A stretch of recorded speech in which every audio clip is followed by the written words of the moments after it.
Սրբազան պայքար շարժման առաջնորդ Բագրատ Սրբազանի աջակիցները հավաքվել են ԱԱԾ շենքի մոտ շնորհավորելու arczepiskopos-ի ծննդյան 55-ամյակը։ Ակցիայի մասնակիցները, որոնց միացել էին նաև ընդդիմադիր падգամավորներ ու քաղաքական գործիչներ, տորտ ու շնորհավորական նամակներ են բերել, վանկարկելով «Լույսը հաղթելու է խավարին»։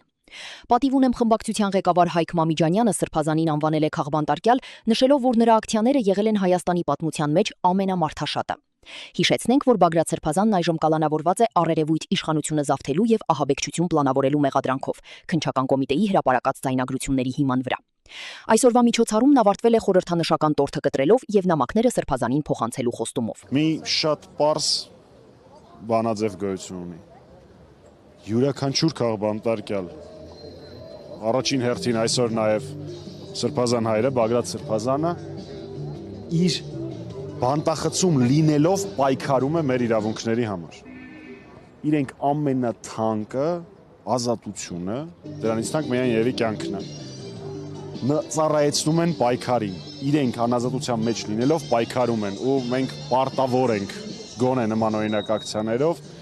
եւ անդադար բարձրաձայնելով քաղբանտարկյալների հարցը ուշադրության կենտրոնում դա